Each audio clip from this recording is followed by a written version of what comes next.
Good evening, everyone.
Hello.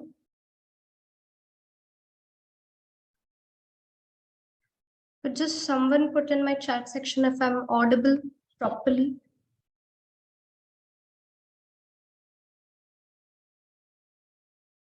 Yes. Okay. Wonderful. तो जैसे कि मैं कह रही थी, all of you who are here in the meeting are just about to start their 12th standard. और जो ये लाइफ होती है 11th 12th स्टैंडर्ड की, ये बेसिकली 4 फेजेस में होती है. द फर्स्ट फेज इज आपका 11th स्टैंडर्ड तक का December at max January. The second phase is from January to June. जो सेकेंड फेज में आप अभी लोग हो, ठीक है. तो सेकेंड फेज जो होता है वो होता है जनवरी से जून तक का. इस फेज में बेसिकली पहले से आपकी स्पीड इंक्रीज होती है. You deal with new kind of crunch with respect to time, with respect to syllabus.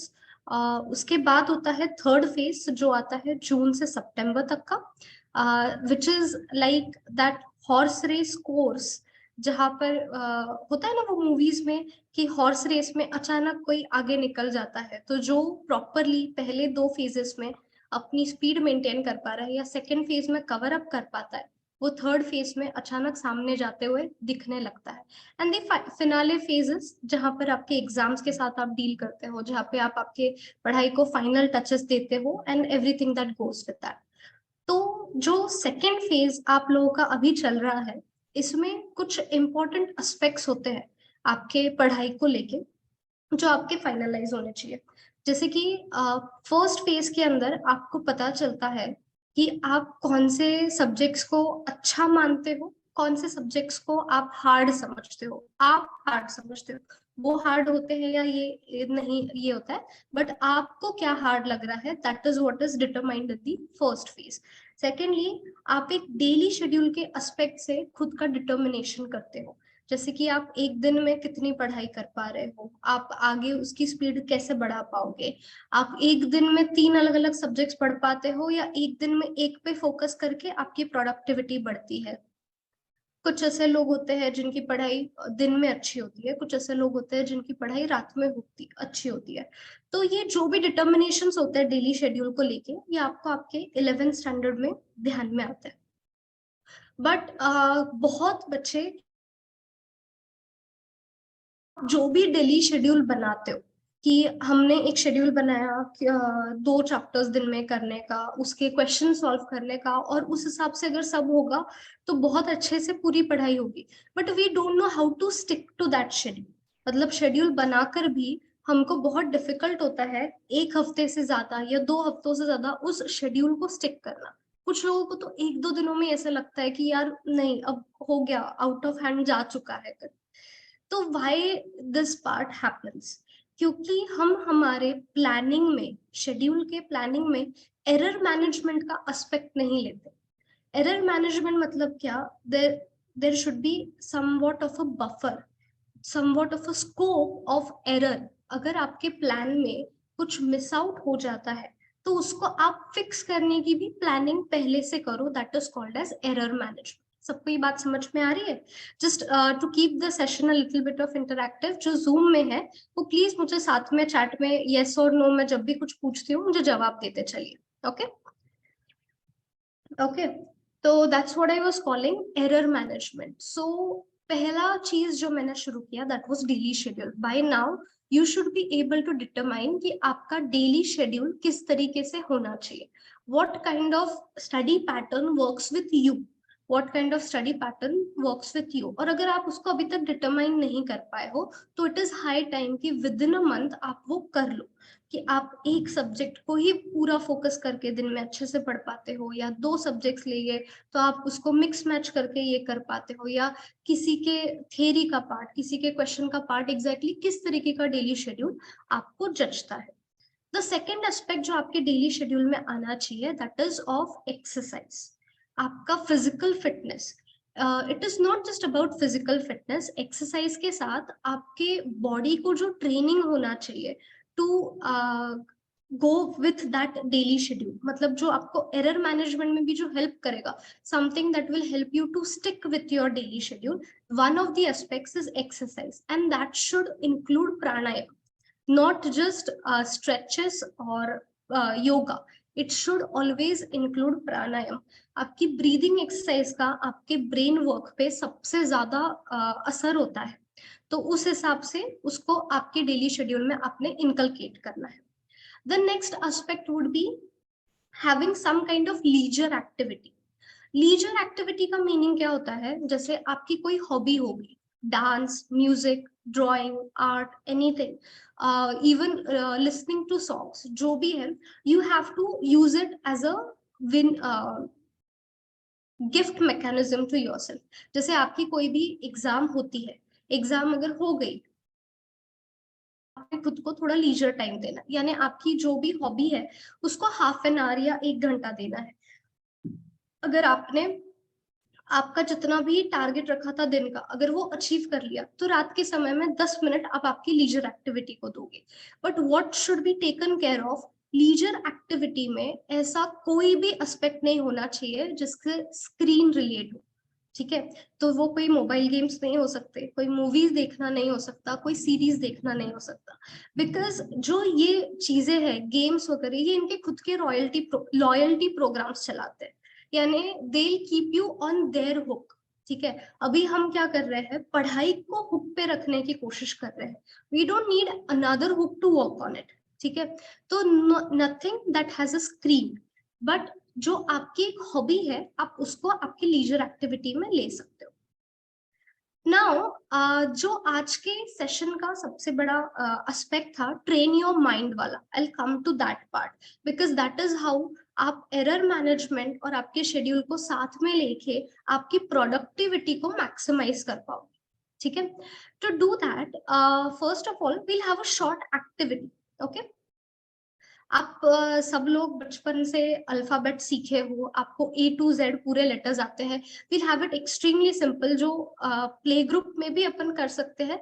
ऐसी अपन प्ले ग्रुप नहीं, नर्सरी में भी अपन कर सकते हैं. ऐसी एक्टिविटी को अपन थोड़ा यहाँ पर लेंगे. Think of 5 words, think of 5 words that start with the letter A. ठीक है, लेटर A से जो शुरू होंगे ऐसे 5 वर्ड्स के बारे में सोचो. I will give you half a minute.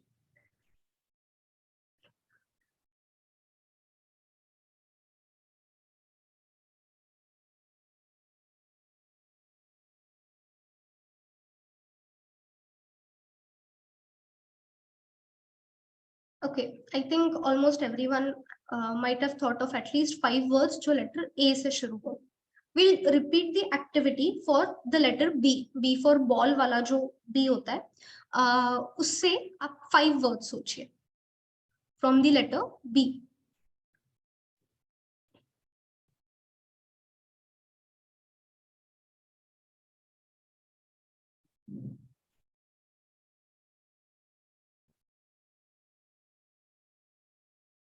Okay, ठीक है. आई होप कि सबके दिमाग में A से 5 वर्ड्स और B से 5 वर्ड्स आए होंगे. ठीक है, अब कितने लोग ऐसे हैं जिन्होंने A फॉर एप्पल नहीं सोचा. ठीक है, आपके 5 वर्ड्स में एप्पल कहीं नहीं आया. ठीक है, can the people in Zoom meeting can raise their hands जिनके 5 वर्ड्स में A for apple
just give me 1 second, मैं मेरा नेट चेंज कर लेती हूँ ताकि इशू ना आए।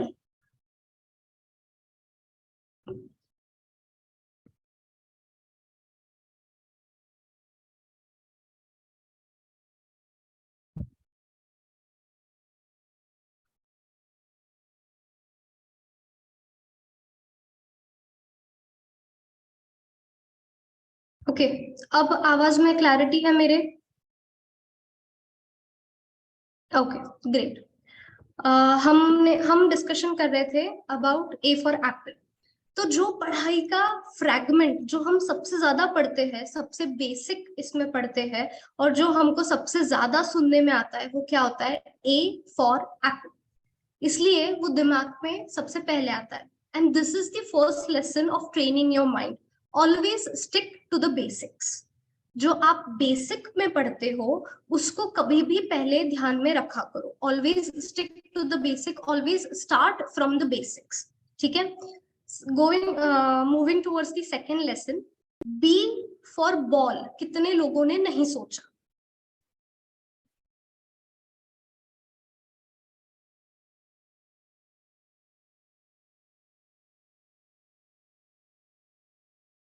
Okay, many people, many people.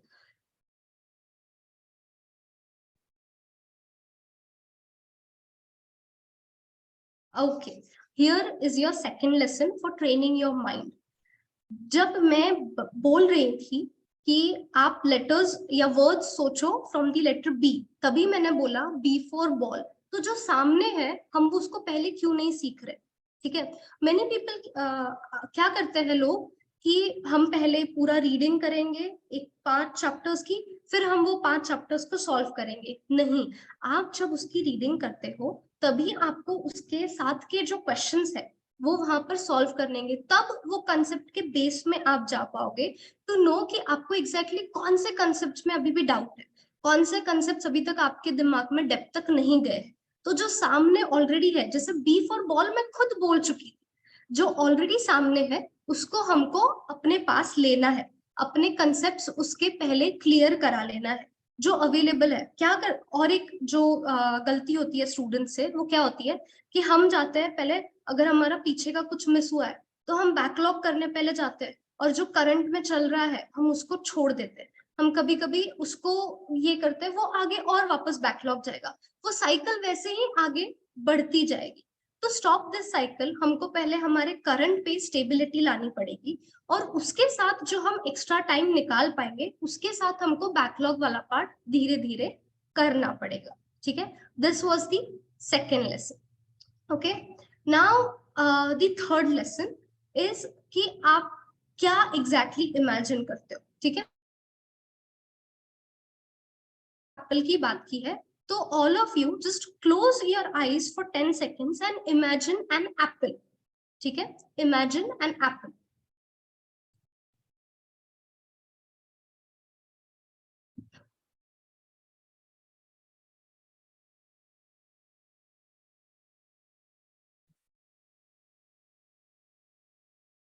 I hope everybody is done imagining an apple. तो यहाँ पे ऐसा कोई भी है क्या जिसको वो एप्पल ब्लू कलर का दिखा?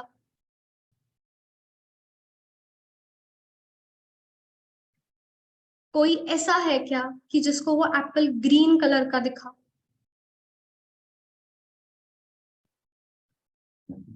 Now I understand this very well कि ब्लू एप्पल्स नहीं होते बट ग्रीन एप्पल्स तो होते हैं। And this is a known fact कि एप्पल्स हम रेड कलर में भी मिलते हैं, ग्रीन कलर में भी मिलते हैं। बट इमेजिन होते हुए हमेशा एप्पल रेड कलर का ही क्यों दिखता है? Any guesses on this?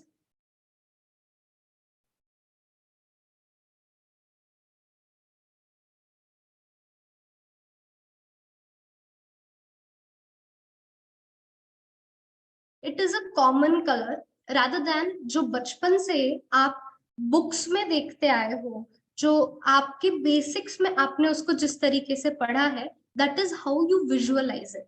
That is how you visualise it. तो अगर कोई कंसेप्ट में आप लोगों को कोई डाउट्स आ रहा है तो आपको उसके बेसिक्स में जाके उसका विजुअलाइजेशन करना है, उसका विजुअलाइजेशन समझना है। तभी आप उसके ऊपर का कुछ विजुअलाइज कर पाओ। See I explain you this again. अब आप लोगों ने जब एप्पल इमेजिन किया होगा ना, वो 3D फिगर से ज्यादा बुक में जिस तरीके से दिखता है वो वैसे ज्यादा अच्छे से इमेजिन हुआ होगा, ठीक है। जिस तरीके से हम उसकी ड्राइंग निकालते हैं उस हिसाब से ज्यादा अच्छे से इमेजिन हुआ होगा। आप में से किसी को भी उस एप्पल पे कोई कीड़ा चलते हुए नहीं दिख रहा होगा, जबकि रियल लाइफ में ऐसे एप्पल्स जनरली ऐसे ही होते हैं, जो उतने लाल नहीं होते जितने आपके इमेजिनेशन में हुए। क्यों? Because that is how you have learn that fact, that is how you have always seen that Apple rather than उसकी रियलिटी कुछ भी रही तब भी that is the positive part that you have taken from it, and this is how your mind works. मतलब वो जो उसको दिखाया जा रहा है वो नहीं देखता है, उसको जो उसमें से समझना है वो उस पे फोकस करता है, उसको जो उसमें से समझना है वो उस पे फोकस करता है। एंड आपने किस पे फोकस किया कि एप्पल रेड कलर का होता है, एप्पल को एक ग्रीन डांडी हो सकती है, उसको एक लीफ हो सकता है, what ever it is, that was that image. You didn't focus कि उस पे शेड्स हो सकते हैं, वो फीके कलर का हो सकता है या समथिंग लाइक दैट। तो what your imagination makes you think, what your पढ़ाई को भी देखते हो। अगर आपके दिमाग में बैठ जाए कि फिजिक्स का पर्टिकुलर ये सेक्शन मुझे हार्ड जा रहा है, फिजिक्स का ये पर्टिकुलर सेक्शन मुझे हार्ड जा रहा है, तो जब भी उसके रिलेटेड कोई भी क्वेश्चन आप पढ़ोगे ना, आपका ब्रेन आपको वापस याद दिलाएगा, नहीं आपने बोला था कि ये आपको हार्ड जाता है, ठीक है, तो ये वाला क्वेश्चन छोड़ सकते हो, या ये वाला क्वेश्चन अभी नहीं आएगा, ये वाले क्वेश्चन भी अगला नहीं आएगा। आप आपके ब्रेन को वो चीज एक बार सिखाओगे, आपका ब्रेन आपको वो वापस 10 बार सिखाएगा कि आपको ये नहीं जमेगा। Same things happen if you consider something easy, this is how the thought process works, ठीक है। आप अगर किसी चीज को इजी समझ के करते हो तो वो कंटिन्यूअसली जब भी वो बिट आपको दिखता रहेगा ना, आपका ब्रेन आपको याद दिलाएगा, अरे ये इजी सेक्शन में का, ये आएगा, ये भी सब आएगा, अपने को इसके अंदर के सारे क्वेश्चंस आएंगे। This is how your brain associates with difficulty level as well. तो कभी कभी हम लोगों को कुछ अगर आ भी सकता होगा, even if it's from a backlog, मतलब कभी कभी क्या होता है, हम ये सोचते हैं कि बैकलॉग में जो चैप्टर्स हो गए वो तो हमने पढ़े ही नहीं है, तो शायद हमको उसमें से कुछ आएगा ही नहीं।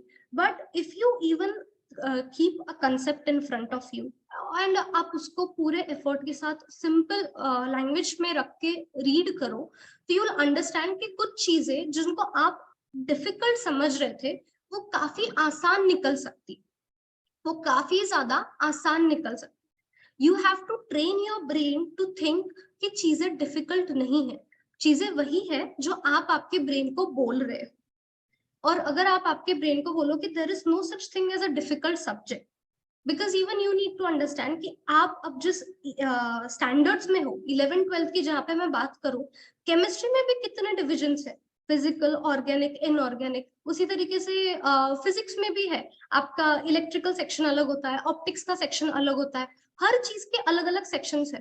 तो हो सकता है ना कि आपको शायद ऑर्गेनिक में कुछ कंसेप्ट के डाउट्स होंगे बट इनऑर्गेनिक के बहुत अच्छे से आते होंगे।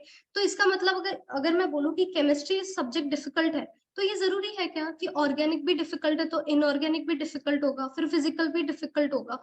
It is not at all necessary कि एक पूरे सेक्शन को लेबल कर दिया जाए just because of few concepts. You just have to pinpoint what are those concepts that are difficult to you, and then वो जो doubts बनेंगे, वो जो concepts जो आप pinpoint करके निकालोगे, जो ये आपके actual में difficulties है, पॉइंट्स जो सिर्फ उतने ही डिफिकल्ट है, वो आपके बनते हैं डाउट्स। और डाउट्स को मैनेज करना comes under the part of error management. Now I'll come back to error management. Error management में मैंने इसके पहले एक चीज बोली जो मैं कवर तब नहीं की, मैं अब करती हूँ। तो first part was covering your backlog, and second अभी जो मैंने बोला डाउट्स का पार्ट। तो बैकलॉग कवर करने आप लोगों के कुछ चैप्टर्स मिस हुए होंगे, it is not possible that we are on our best working level throughout the year, तो कुछ ना कुछ मिस हुआ होगा या आपने ऑलरेडी कवर कर लिया होगा। बट अगर कोई है जो कवर नहीं कर पा रहा है, तो what you have to do, आपके जो करंट सिलेबस जो भी चल रहा है उसके हिसाब से पहले आपके डेली शेड्यूल को स्टेबल करना है। आपको आपके डेली शेड्यूल में ऐसा टाइम मैनेज करना है कि आपका जो भी इस वक्त चल रहा है उसमें से कुछ भी बैकलॉग ना बने। अपार्ट फ्रॉम दैट आपका डेली बेसिस पे आइदर हाफ टू 1 आवर या फिर वीक में आप कोई एक दिन प्रॉपरली निकाल सको बैकलॉग के लिए, तब आपको वो चीजें पढ़नी है जो आपने बैकलॉग में डाली है, जो आपने माना है कि अभी तक आपका हुआ नहीं है। लेट दोज बी वो चैप्टर्स जिनको आपने लेबल कर दिया कि ये मेरे लिए डिफिकल्ट है। Late those be those chapters जिनके लेक्चर्स आपसे मिस हो गए। Late those be those chapters जिन्होंने आपने पढ़ा है, सब कुछ ये किया है, बट अभी याद नहीं आ रहा। ठीक है, that all part comes under backlog. और आपको बैकलॉग कवर करने के लिए वीक में एक दिन या डेली बेसिस पे हाफ टू 1 आवर निकालना है with management of your current syllabus. ये आपके फेज 2 का सबसे ज्यादा इंपॉर्टेंट एस्पेक्ट होता है जो आपको फेज 1 से चेंज करना होता है। The next part comes with doubts. जैसे कि मैंने पहले भी बताया, जो मैंने सेकंड चीज सिखाई ट्रेन योर माइंड के इसमें, कि जो सामने है पहले हमको वो एक्सेप्ट करना है, यानी जो भी अभी पढ़ाया जा रहा है उसमें कोई नए डाउट्स बनने नहीं देने। तो उसके लिए क्या करना पड़ेगा, जो भी पढ़ाया जा रहा है उसकी प्रॉपर रीडिंग, उसके लिए क्वेश्चन सॉल्विंग, और क्वेश्चन सॉल्विंग जो भी तरीके से हो रही है उसके डाउट्स पूरी तरीके से निकाल के उनको सॉल्व करा के लेना पड़ेगा। डाउट्स निकलना इज 1 स्टेप ऊपर, डाउट सॉल्व होना इज 2nd स्टेप। ठीक है, डाउट सॉल्व होने के बाद आप ज्यादा बेटर तरीके से उस कंसेप्ट के लिए प्रिपेयर कर पाते हो। ठीक है, this goes again in error management. The next point in error management is avoiding quick fixes. Quick fix का मीनिंग क्या होता है, अब जैसे कोई टेस्ट है आप लोगों की, कंसिडर की मंडे को है, आपको पूरा टाइम दिया जाता है एक वीक का उसके लिए पढ़ाई। ठीक है, but due to some reasons आप शायद उस वीक में पढ़ाई नहीं कर पा रहे हो, और संडे को आपको बहुत टेंशन आने लगता है मंडे के टेस्ट के लिए। तो आप उस वक्त क्या करते हो प्रिपरेशन के लिए, कि ठीक है इसके क्वेश्चंस इतने ही कंसेप्ट पे आने वाले हैं, ये वाला कंसेप्ट अभी नहीं आएगा, तो मैं क्या करती हूँ, ये वाले कंसेप्ट के क्वेश्चंस छोड़ देती हूँ।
I'm extremely sorry for my net.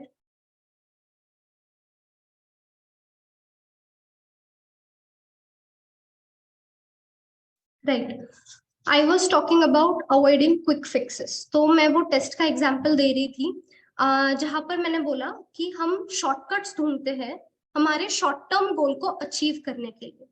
इसके साथ इशू ये होता है कि हम कभी कभी ये भूल जाते हैं कि वो short term goal was a milestone in our long term goal की journey.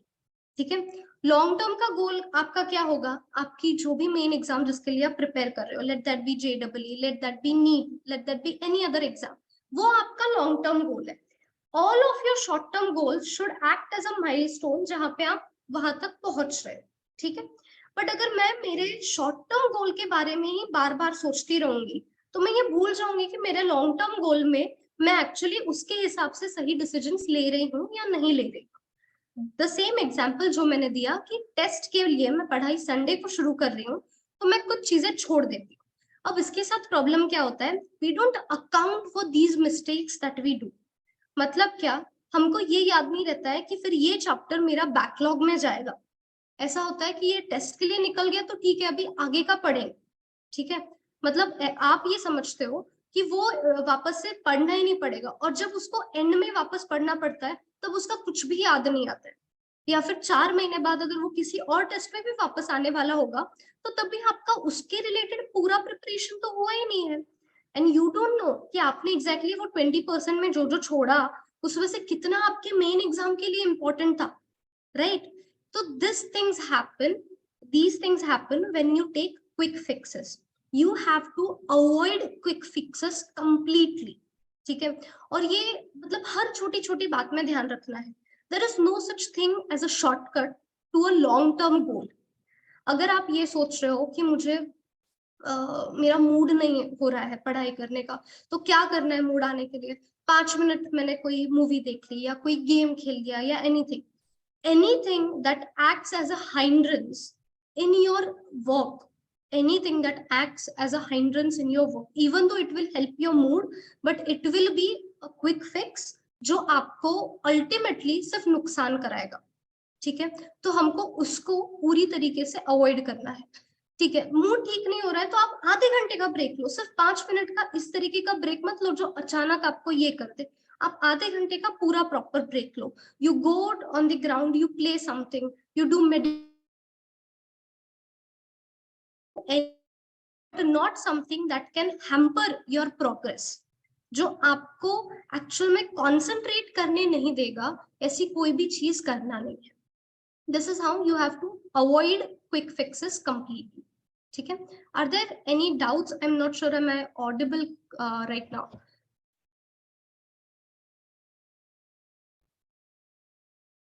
If anyone could just put in the chat if I'm audible properly.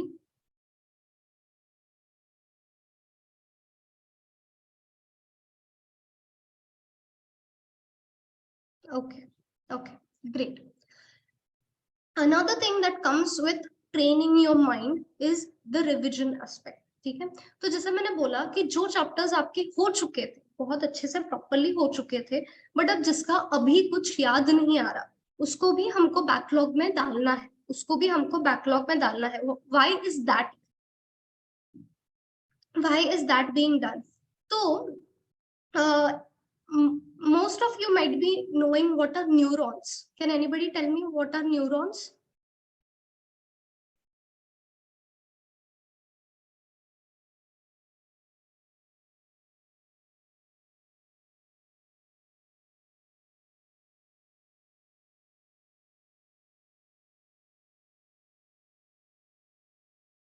Nerve cells, okay.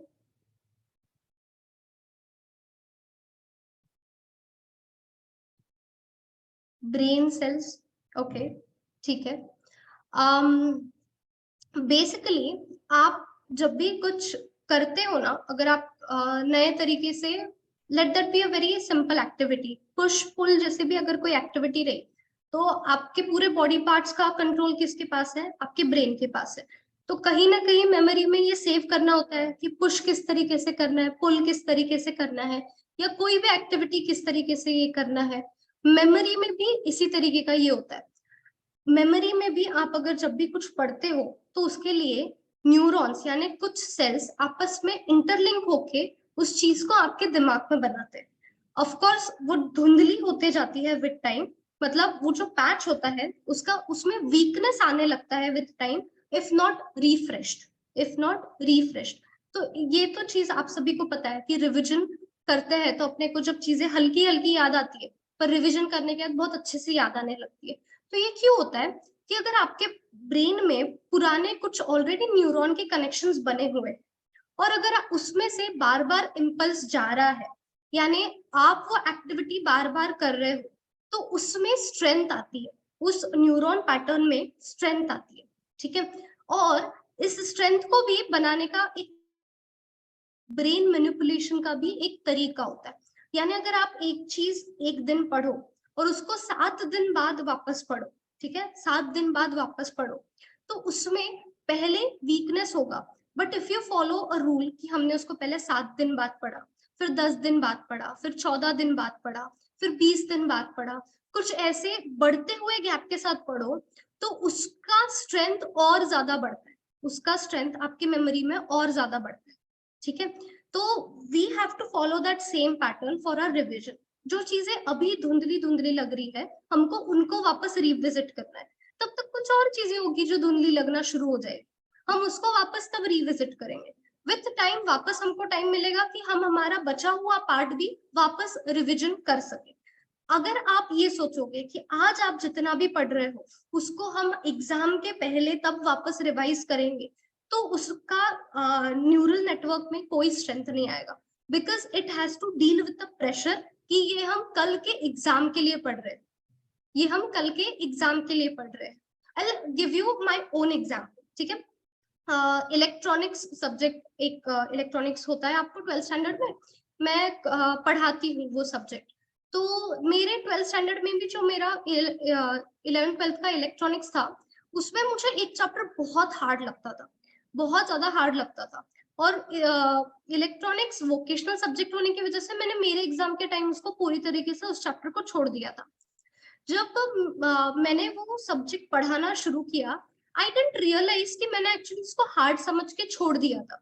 I made notes, मुझे वो सब फर्स्ट रीडिंग में समझ में आ गया, मैंने उसके नोट्स बना लिए, मैंने ये भी चीजें सोच ली कि ये लेक्चर में पढ़ाते हुए मुझे इस पे ऐसा जोक बनाते आएगा, and everything I did that completely. मतलब मुझे वो पूरी तरीके से जम गया।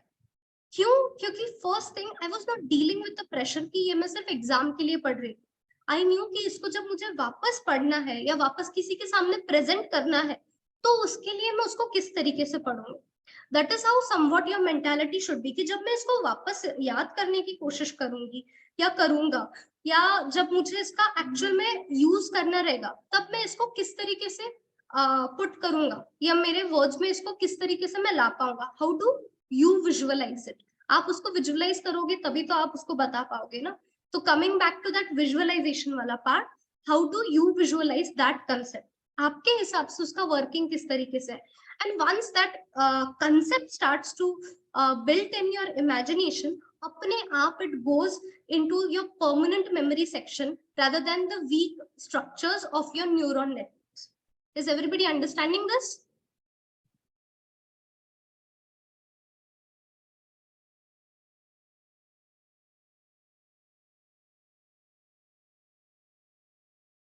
Okay, great.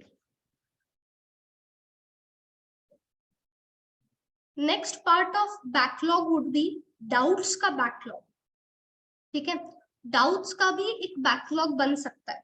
What we do, हम टेक्स्ट बुक रीडिंग कर लेते हैं, हम क्वेश्चन सॉल्विंग कर लेते हैं, बट उसमें जो डाउट्स आते हैं we let them pile up, ठीक है, we let them pile up. So this is another point जो मैंने बताया था कि हमको किसी भी चीज को पाइल अप होते हुए नहीं देखना है, हमको जो सामने है उस पर तुरंत एक्ट करना है। we should not ever choose to live with any issue that we have. ये this is not just for studies, this is also for your complete life. Never ever choose to live with any kind of issue, let that be doubts, let that be backlog, let that be anything, ठीक है। always keep on working with whatever you feel is wrong, ठीक है, whatever you feel is incomplete, तो उसको complete करने के लिए हमको कंटिन्यूअसली काम करते रहना चाहिए।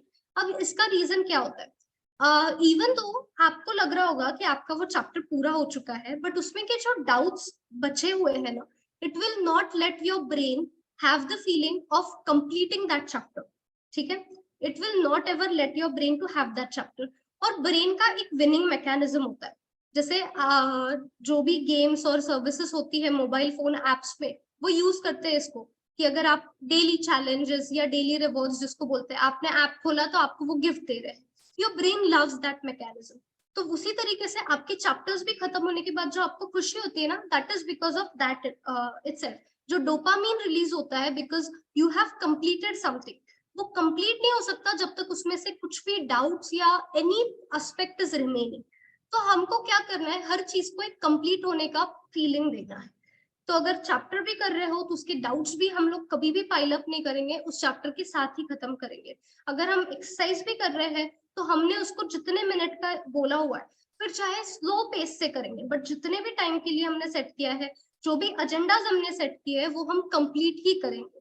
what you have to do, you have to learn how to always move towards the feeling of complete.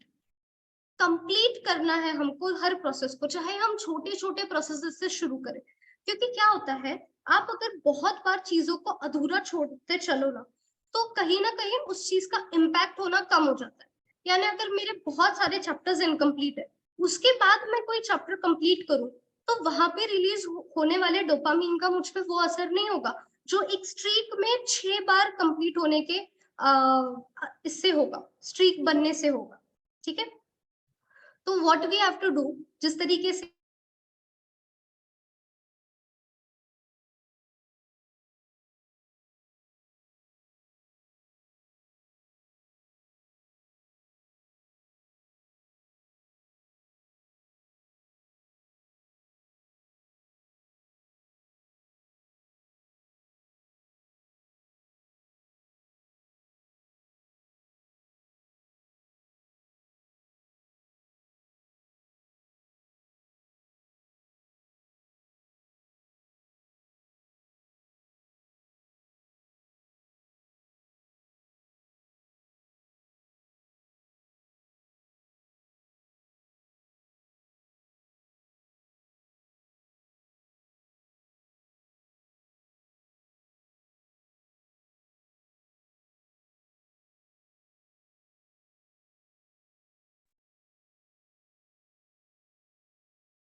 I am sorry again, कहाँ तक सुनाई दिया?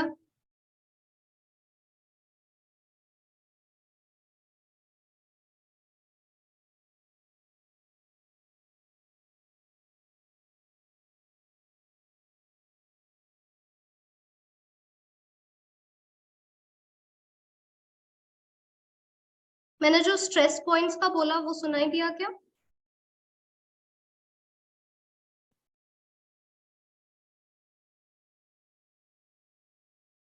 नहीं, ओके, ठीक है।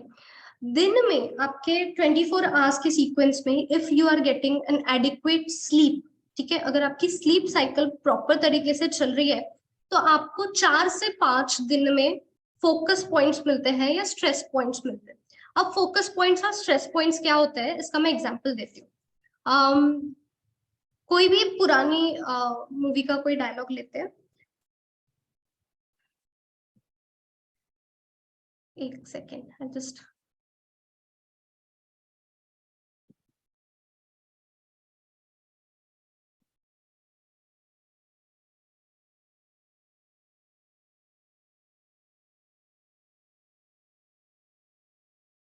लेट्स टेक अ डायलॉग, आज मेरे पास बंगला है, गाड़ी है, बैंक बैलेंस है, तुम्हारे पास क्या है? ठीक है, how many of you know this dialogue?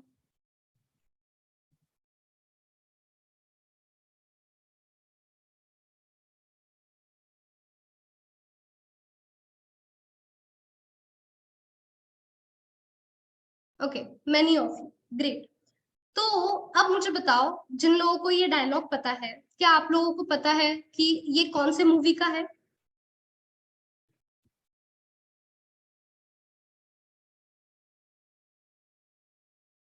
नहीं, many hands are now down. ठीक है, नेक्स्ट क्वेश्चन वुड बी कि आपको पता है कि इस डायलॉग के साथ अमिताभ बच्चन के साथ कौन होता है? नहीं, क्यों? बिकॉज जितनी बार ये डायलॉग आपके सामने हुआ है, the focus was never on कि ये अमिताभ बच्चन के साथ है या उसके को स्टार के साथ है या वो मूवी का नाम क्या है, नहीं। The focus always was on the dialogue. Dialogue, ठीक है। इस तरीके से भी आपके पढ़ाई के साथ भी ये होता है। आप चाहे पूरे 3-4 पैराग्राफ्स पढ़ो, आपकी नॉर्मल पढ़ाई में उस चीज का बराबर जो पेज चल रहा है वो चलने दो, but there is one sentence जिसका फोकस आपका इतना बढ़ जाता है कि वो आप वापस भूलते नहीं। और आपके पास पूरे दिन में ऐसे 4 से 5 फोकस पॉइंट्स आप बना सकते हो। ठीक है, जहां पर इतना ध्यान जाए कि बाकी चीजें याद रहे ना रहे, वो 100% याद रहेगा, वो पार्ट 100% याद रहेगा। And this is how the brain works. ठीक है, तो what you have to do, जो भी आप दिन भर में पढ़ते हो या मॉर्निंग में लेक्चर्स में पढ़ते हो, यू नीड टू हाईलाइट। इसमें जरूरी क्या होता है, कि ये पॉइंट्स बहुत छोटे से रहे, ये पॉइंट्स कैसे हो, बहुत छोटे से रहे, काफी बड़े ऐसे पैराग्राफ जैसे ना हो, बट इंपॉर्टेंस रखते हो और छोटे रहे, ठीक है।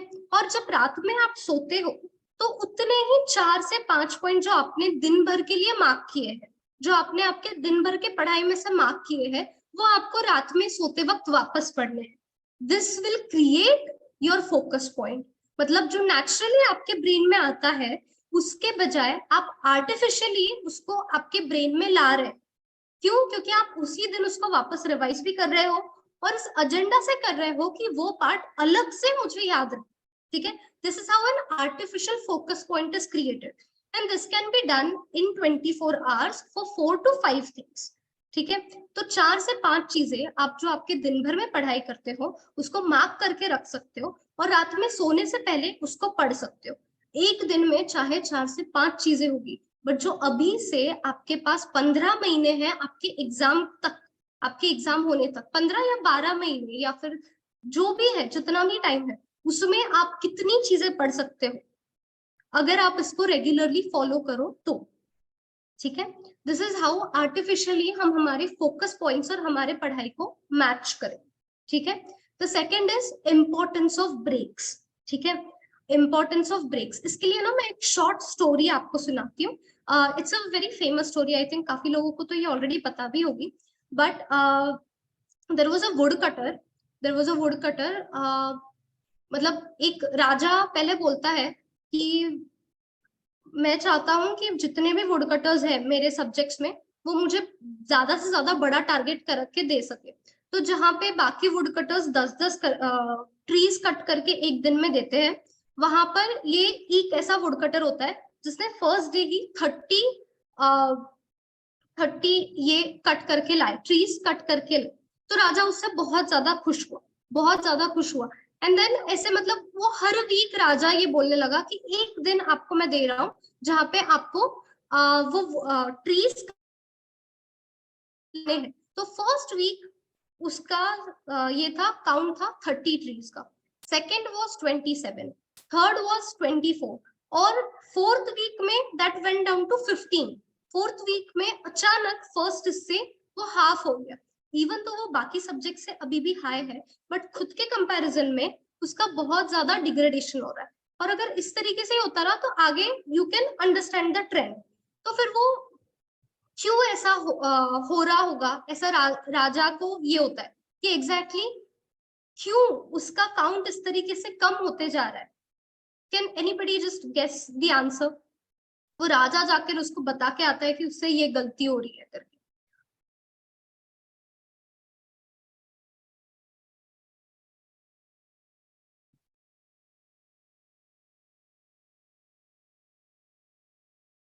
नॉट टेकिंग अ ब्रेक से ज्यादा, देखो मैंने क्या बोला, वीक में वो एक दिन काट रहा है तो फिर 6 दिन तो एक तरीके से काम नहीं हो रहा है, ठीक है। कंसिस्टेंटली नहीं होना, बोर होना। Okay, I'll tell you the answer. The answer is he forgot to sharpen his axe. अगर वो एक्स पहले वीक में 30 पेड़ काट चुका है, फिर 27 काट चुका है, फिर 24 काट चुका है, तो उस पे ऑफ कोर्स जंक लगते जाने वाला है, जिससे वो आगे उसका बेस्ट भी देता रहा। तभी वो पहले जो जिसमें 30 काट रहा था वो उस वीक में 15 ही कटने वाले हैं, ट्रीज 15 ही कट सकने वाले हैं। So it is very important to sharpen your axe, ठीक है। कि जो आपका टूल है, यानी यहाँ पर अब आपका जो ब्रेन है, आपको उसको शार्प रखना बहुत जरूरी है। अगर आप ओवर यूज भी करते रहोगे तब भी it is going to lead towards a downfall. तो आपको क्या करना है, बहुत प्रॉपर इस तरीके से ब्रेक्स लेना है जहां पर आप आपकी एफिशिएंसी, आपकी प्रोडक्टिविटी मेंटेन कर सको। आप हमेशा, अगर आप फर्स्ट वीक में 30 ट्रीज पर हो तो आप नेक्स्ट वीक में 45 तक जा सको, 40 तक जा सको, ठीक है। You have to move in an upward scale rather than a downward scale. तो इट इज वेरी इंपॉर्टेंट कि आप ये समझे कि what tool you are using and how to use that. And the tool here is your mind, your brain, and you have to keep it sharp. सिर्फ continuously academics में भी आपको ये नहीं करना है, आपको खुद को एक पर्सनालिटी के आपको एक हायर जंप देने के लिए आपकी बाकी चीजों को, जैसे फिजिकल फिटनेस हो गया जो आप एक्सरसाइज से मेंटेन कर सकते हो, ब्रेन का जिसको आप आपके हॉबीज से मेंटेन रख सकते हो, जो आपके कॉग्निटिव साइड होता है उसको आप आपके पढ़ाई से मेंटेन रख सकते हो, जो एक सोशल और लिंग्विस्टिक का एस्पेक्ट होता है उसको आप लोगों से बात करते हुए, खुद को एक्सप्रेस करते हुए मेंटेन कर सकते हो। दिस इज हाउ आपको ओवरऑल हर चीज पे ध्यान देना है, खुद को हमको हर तरीके से ग्रोथ देना है। इट इज नॉट कि बाबा हम सिर्फ अगर डॉक्टर बन जाएंगे, इंजीनियर बन जाएंगे, सीए बन जाएंगे तो हमारी लाइफ अकम्प्लिश होने वाली है। इट इज इम्पोर्टेंट कि आप साथ में उस जर्नी को भी एंजॉय कर सको, उसको पूरी तरीके से जी सको, उसमें आपके ही खुद के अलग अलग एस्पेक्ट्स आपके हाइंड्रेंसेस ना बनते रहे। जैसे कि बहुत बार ऐसा होता है, मेरा खुद के साथ ऐसे हुआ है, 12th स्टैंडर्ड के इतने इंपॉर्टेंट एग्जाम के पहले I had to go through a surgery, तो हेल्थ का एक एस्पेक्ट बहुत ज्यादा ये हो गया। बट अगर मैं पहले से ही हेल्थ पे ध्यान देती थी तो वो चीज शायद ना होती थी, राइट? तो आपके खुद के ही कोई सारे के सारे एस्पेक्ट्स, एनर्जी आपकी सही जगह फोकस्ड वे में लग रही है तो you will definitely reach your goal, you will definitely reach your goal. सबको मेरी बात समझ में आ रही है?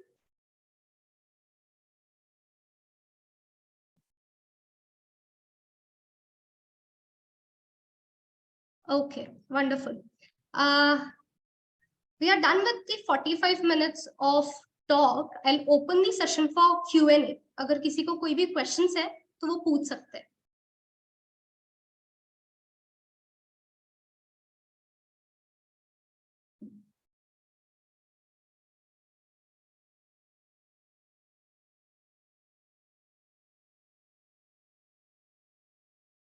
Are there any other doubts?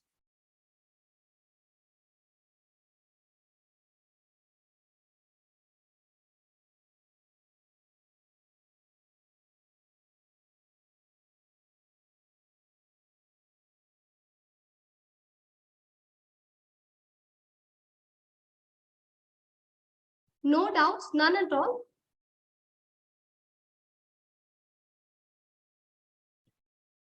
Okay, ma'am, whenever I sit to study, I have a lot of distractions. It breaks the focus.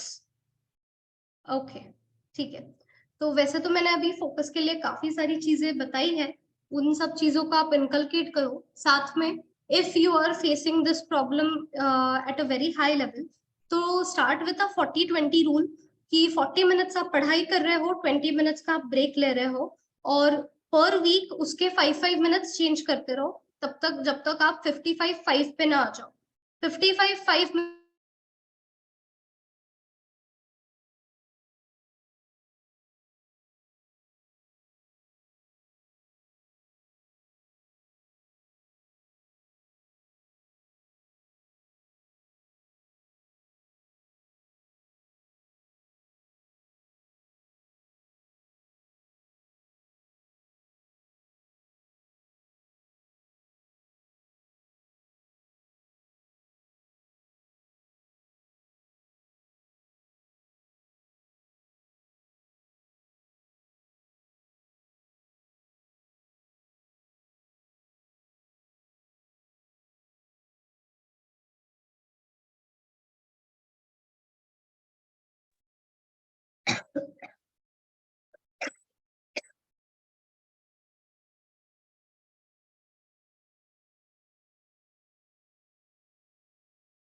Okay, I lost those messages. या average time for study per day, ये सवाल था आपका।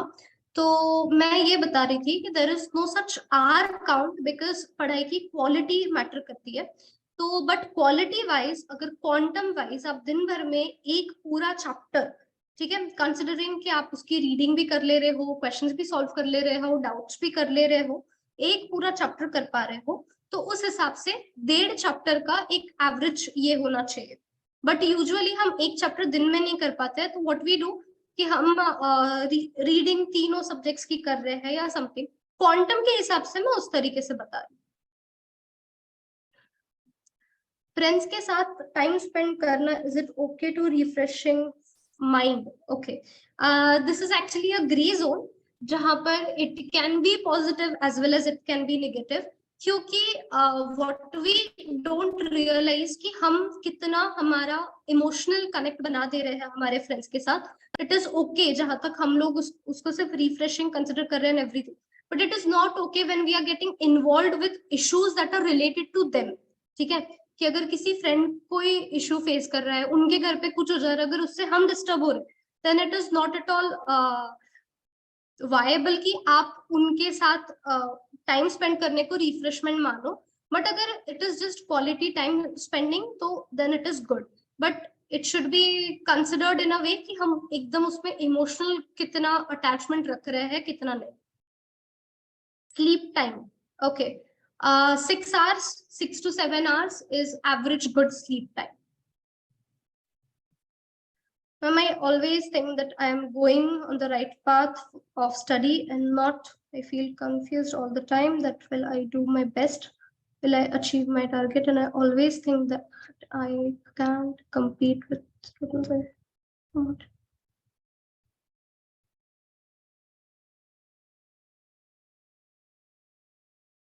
Okay. Okay, जितना मैं इस message से समझ पा रही हूँ, आई ट्रूली फील कि मेडिटेशन एंड रेगुलर प्राणायाम से आपको काफी हेल्प होगा. And also do one thing कि आप वीकली टारगेट्स का एक चार्ट बनाओ, और जैसे जैसे वीक में वो टारगेट कंप्लीट होते जा रहे हैं, उस पर टिक्स ये करते रहो, तो ताकि वो टिक्स देखकर एक तरीके से आपको मोटिवेशन बढ़ता रहे कि यार इतना हो गया ये. उस पे आपके टारगेट्स की लिस्ट बनाना, और साथ ही साथ pranayama and meditation would be my advice. Right time for studying, early morning और late night? There is no such thing. मतलब जैसे वो पर्सन टू पर्सन डिफर करता है कि किसी की पढ़ाई अर्ली मॉर्निंग अच्छी होती है, किसी की लेट नाइट अच्छी होती है. इट इज प्रेफरेबल कि आप अर्ली मॉर्निंग करो, ताकि आपको जो फ्रेश एयर की भी पॉजिटिव साइड्स है वो मिलते रहे.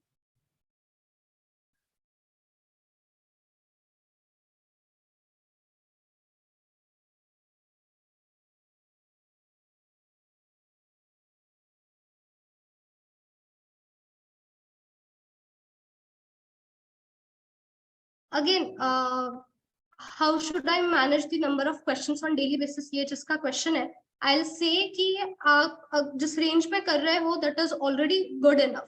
But if you are still not satisfied with it, आप उसमें ही improvement ला सकते हो. जैसे किसी दिन 170 कर रहे हो, तो next day का target 180 रखो. 180 का target 3 दिन तक achieve कर लिया, तो next time का target 190 रखो. इस तरीके से let that be consistent for 3 days, ताकि आप उसको आगे और बढ़ा सको.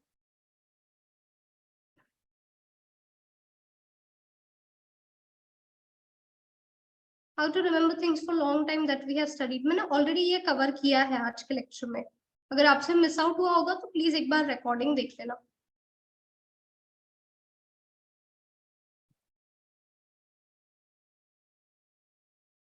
राइट, कॉन्फिडेंस लेवल की जो बात कर रहे हो आप, कॉन्फिडेंस लेवल के लिए मैं अभी का जो पार्ट मैंने बताया दैट इज यूजफुल, कि आप प्राणायाम करो, आप साथ में मेडिटेशन करो, और आपकी वीकली टारगेट्स को आपकी आंखों के सामने देखते रहो. यू मेक अ लिस्ट जो कंटिन्यूअसली आपके आंखों के सामने है, और जो भी कंप्लीट होता रहे वो वीकली बेसिस में आप उसको टिक करते रहो. ठीक है, this helps a lot to know कि जो गोल्स हमने हमारे लिए सेट किए, हम अगर उसको एक्चुअली अचीव कर रहे हैं, तो there is no reason to have a low confidence level if you are already achieving that part. और अगर आप नहीं अचीव कर रहे हो, तो वो जो चार्ट आपके सामने होगा, that will keep on hampering you कि नहीं करना है करना है करना है करके. तो that is how you can help your confidence level.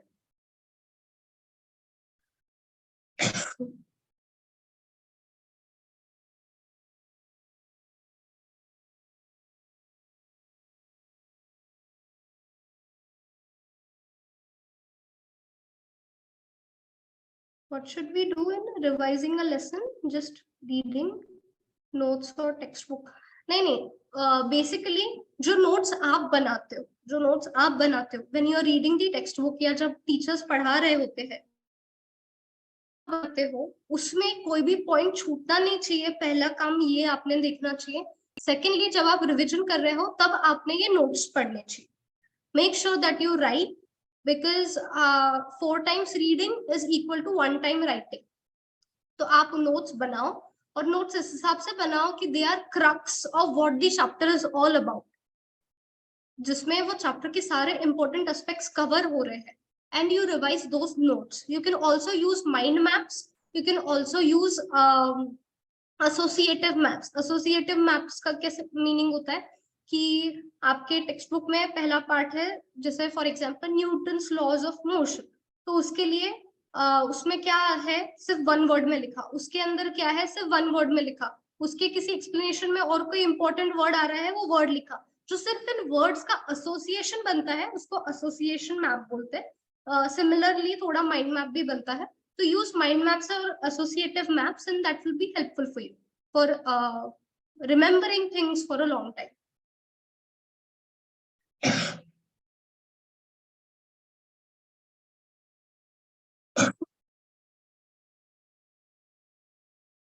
Losing consistency, right? Losing consistency का भी पार्ट मैंने आज के इसमें कवर किया है कि आप करंट पे एक बार वापस से ये लेकर, जितना आप पुराने पे स्ट्रेस आउट होते रहेंगे आप नए को बैकलॉग में डालते रहेंगे। What you have to do कि आप पहले करंट पे स्टेबिलिटी ला लो, उसके बाद आप फिर बैकलॉग को ये लो जहां पर हो, ठीक है, जो भी पहले हो चुका है keep that as a backlog, but उस पर तुरंत काम करना शुरू नहीं करना है हमको अभी पहले करंट पे स्टेबिलिटी लाना है। जैसे करंट पे स्टेबिलिटी आएगी उसके बाद we'll go towards the backlog again, ठीक है।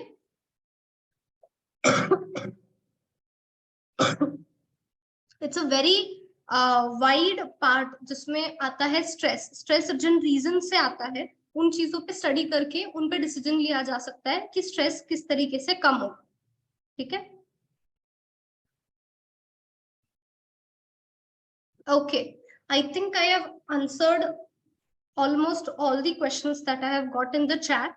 अगर आपके क्वेश्चंस ऐसे हैं जिनके आंसर्स बहुत प्रिसाइज हो सकते हैं या जिनको आपको पर्सनली ये करना है, then I am available at DFC. You can reach out to me and I can help you at a personal level. Okay. Thank you all for joining today's session. A very good night. Hope it was good for all of you.